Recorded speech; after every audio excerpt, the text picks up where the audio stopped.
Tervist, kallid vaatajad!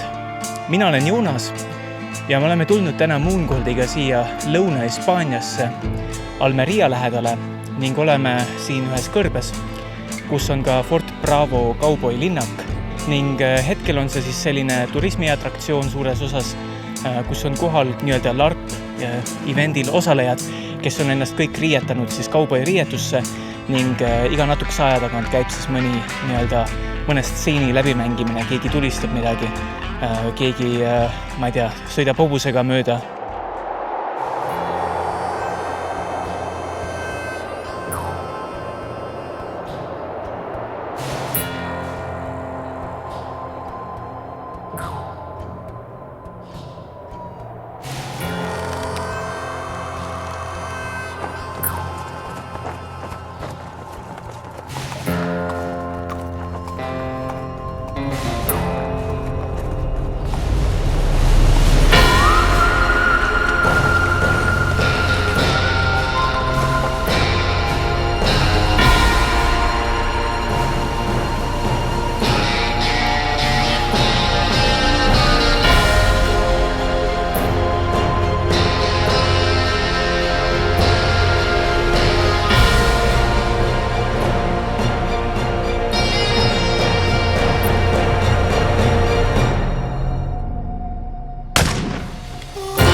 Nagu võib-olla vaatajad ka teavad, siis kõrbed on sellised müstilised kohad, kus on olnud ka väga palju UFO-nähtusi.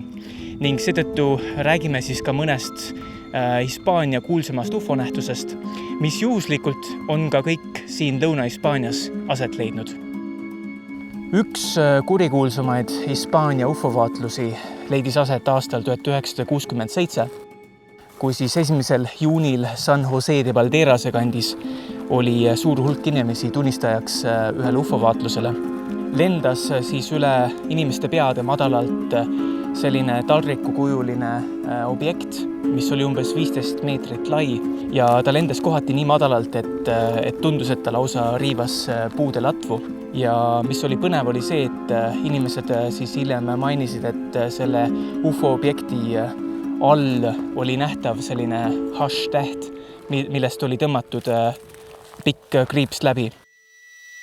Ja ühe hotelli lähedal siis ta ka maandus ning mainiti, et enne maandumist väljusid siis selle UFO-objekti alumise poole pealt 3 jalga ning hiljem oli siis ka võimalik näha, et see koht, kuhu ta maandus, seal oli põlenud osa murust ära ning selle 3 jala nii-öelda jalgade koha peal olid siis sellised 4-kandilised maandumisjäljed.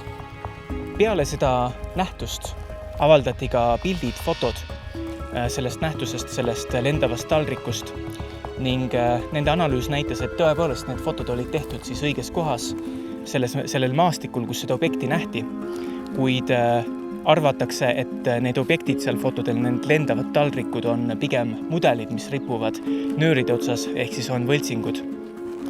Ning ufoloogid üldiselt arvavad, et kogu see projekt on sellise grupi nimega Maa tegevuse tulem, ehk siis see on selline grupp inimesi, kes üritavad oma tegevusega mõjutada tsivilisatsiooni arengut.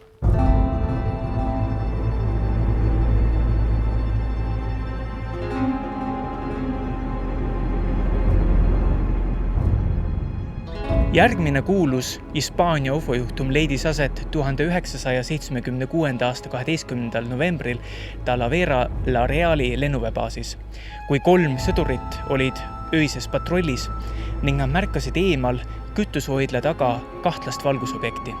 Nad otsustasid seda kontrollima minna. Selle käigus nende raadioühendus põhilaagriga katkes korduvalt ning lähenedes siis sellele puistule nad märkasid, et lennuväebaasi aia lähedal on kahtlane 3-meetrine fosforroheliselt helenduv olend, kellel olid pikad käed, mis olid välja sirrutatud ning tal paistis peas olevat selline kiivritaoline kate, ehk siis ta oma olemuselt meenutas kosmonauti. 3 sõdurit, neil oli kaasas ka koer. Koer oli väga ärevil ning haukus. Esimene sõdur sihtis siis seda olendit ja tahtis teda tulistada, kuid enne kui ta suutis seda teha, ta kaotas teadvuse ning kukkus pikali maha. Teised 2 sõdurit selle peale avasid tule ning umbes 12 sekundi jooksul see objekt kadus teadmatusse.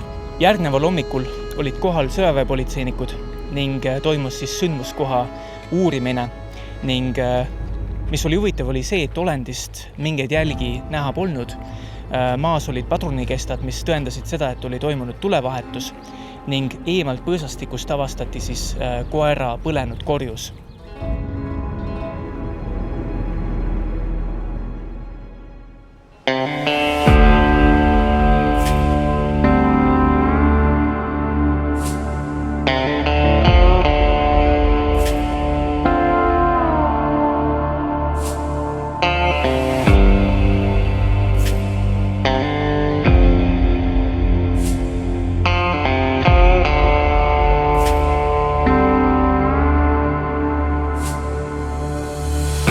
See on siis lühiülevaade paarist kuulsamast Hispaania UFO-objektist. Neid on loomulikult veel, aga antud lühikeses videos me peatume põhiliselt 2 ning tuleval suvel on Moongoldil plaanis ka teha paar videoprojekti, et kui me rohkem infot neist teada saame või kindlamad asjaolud paigas on, siis kindlasti kuulete ka nendest, kuid tõenäoliselt on tulemas siis paari kuulsama Eesti fenomeni dokumenteerimised ning peagi näeme.